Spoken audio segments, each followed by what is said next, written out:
Sa episode na to, ibabagi ko sa inyo ang aking naging biyahe patungo sa Mayon Skyline at bago ang pagsabog ng Bulkan Mayon. Kaya panoorin ang video na to. Let's go!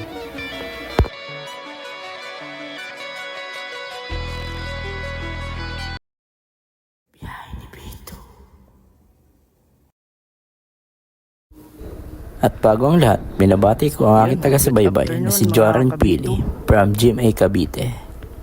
Yan, pupunta ako ngayon sa sa Albay.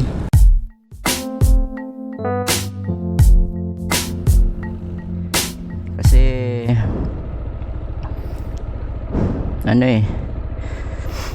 uwi na ako guys bukas. Limited lang talaga yung araw ko dito. Parang 2 days lang yata ako. Kasi may pasok na kami sa Sabado. At sa ngayon pala mga kabito, pumunta muna ako dito sa sementeryo. Binisita ko yung kapatid ko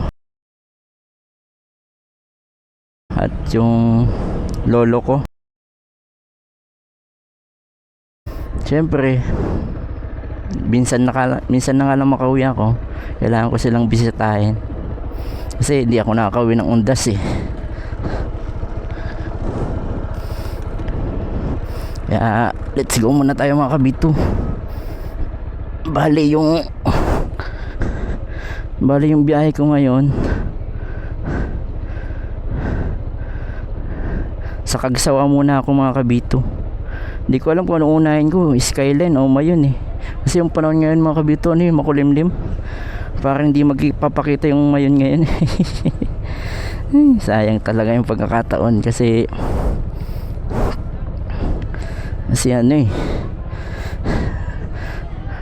konti lang talaga yung araw ko dito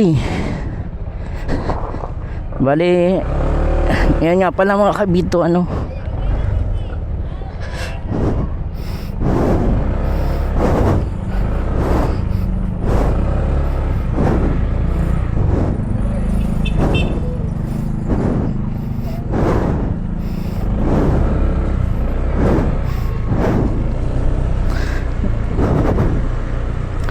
pala mga kabito ay January 1. Happy New Year sa lahat.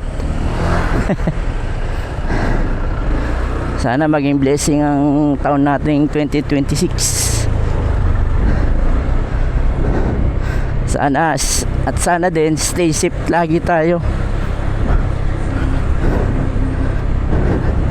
Dito ko ngayon mga kabito sa sa Batu, Barangay Divina Pastora.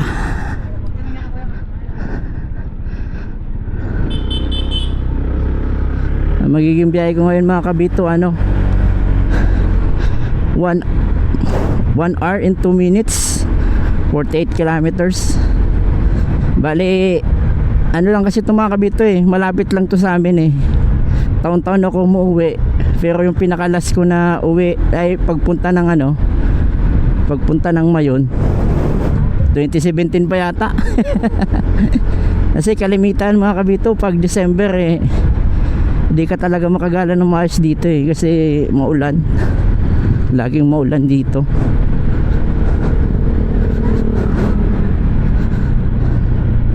Hapon na nga pala ako mga kabito pupunta kasi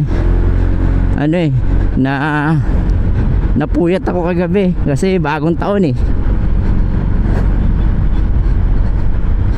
medyo nagkonting shot din sama yung papa ko, banding din, family banding din. Kaya mga kabito mamaya na lang pag malapit na ako ng Mayon kasi limited na lang yung memory space ko may edit ko to sa sa Cavite na pag uwi ko na ng Cavite. Mamaya na lang kabito, let's go na. Woo! Hi guys, dito na ako guys sa sa papasok ng Pulangi Albay. Boundary pa lang to.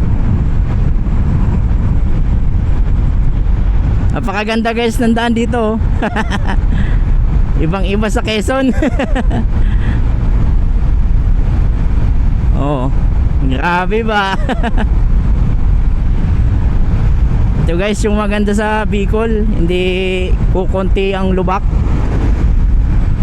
Talagang smooth lang talaga ang takbuhan dito.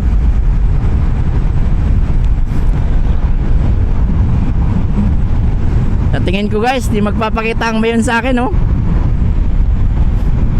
May mga ano eh, may mga ulan-ulan na doon sa banda doon. Grabe na. Pero kahit ano mangyari, diretso lang tayo. Kasi ito na lang talaga guys yung ano, yung pagkakataon ko ulit na makapunta ng Mayon. Kasi 2017 pa yung pinakahuli ko eh. 2017, ilang years na ba?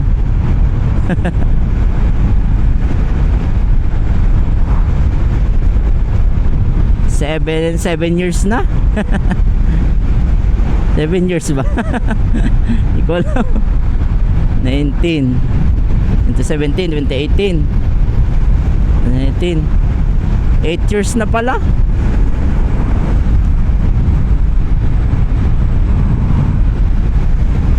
Hindi ko na guys matandaan kung kailan ako dumaan dito sa Pulangi na to eh. Oh, yun guys. Wala, di uso tapal-tapal dito, oh. Talagang binabago dito yung kalsada pag talagang di na kayang tapalan. Straight na straight guys, oh.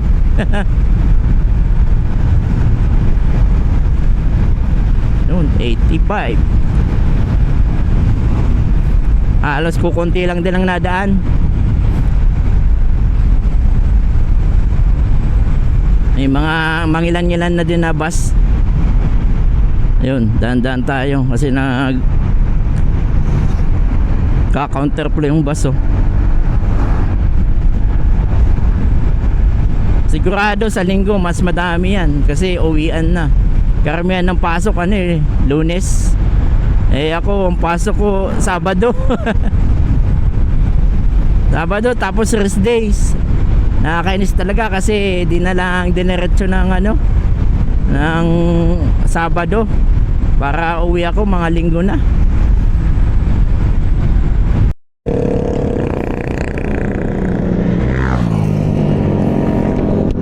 Hi guys. Yun. Dito yung Mayon, oh. May ulap sa taas, nakakabito. Tumigil muna ako saglit. Nag-iisipan ko pa kung tutuloy ko to. Kasi guys yun, doon kasi umuulan na doon.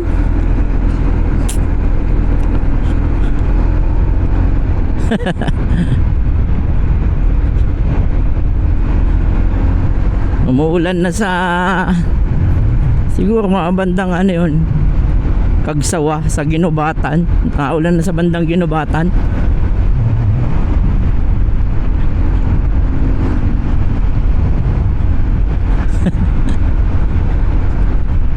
Bale, ang natitirang oras na lang bago makarating doon, sabi ng Google, 28 minutes. Nasa almost 30 minutes na din akong bumabiyahe.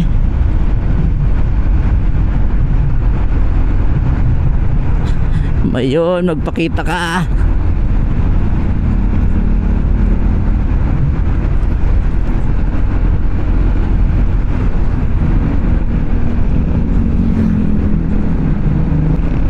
Wrong timing yata ako ngayon na maulan.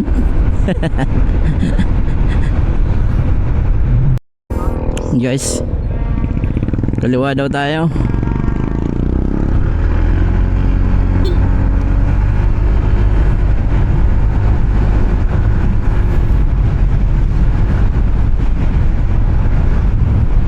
Yun guys, oh, doon yung Mayon, oh, Mayon. Mayon, Magayon.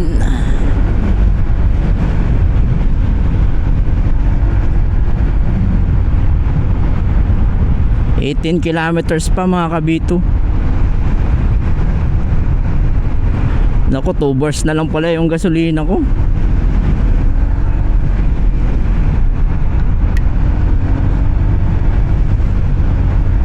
Madami din na mga motorista mga kabito, parang galing sila doon. Galing sila ng Mayon Skyline. Siyempre guys, highlights yung ano eh, Mayon dito eh, pag pupunta ka ng Bicol. Especially dito sa Albay, province of Albay.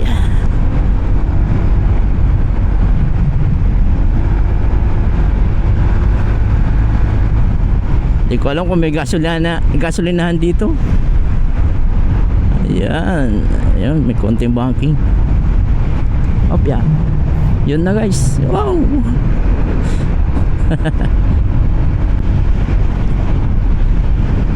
Mayon Skyline. Ang delikado lang guys, baka ulanin tayo.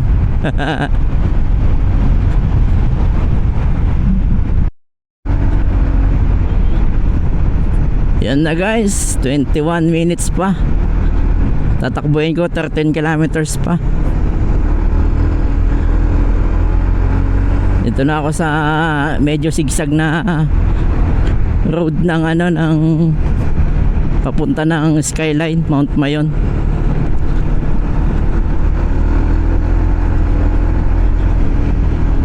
Medyo bagong tapal yung mga kalsada dito mga kabito. Siyempre maulan din kasi dito eh. Ayan no. Hindi ko alam kung anong bundok yan eh.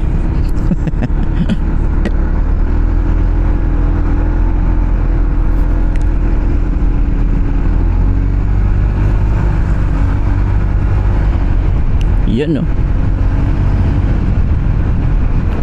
Yun, yung Mayon.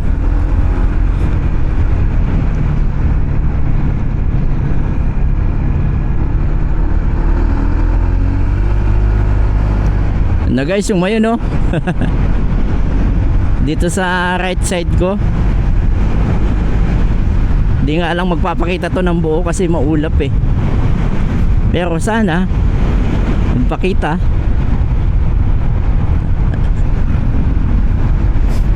Parang dami din pumunta doon no. Dami yung pabalik na galing doon sa ano eh.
Hey guys. Guys, may aberya. May harang doon sa papuntang Mayon Skyline. Bawal na daw magpunta muna doon. Sayang. Ay, mission field ngayon ah. At kaya tara guys, sa Kagsawa na lang tayo pumunta. Yari. Kagsawa muna lang tayo guys, sa Kagsawa. Bawal eh.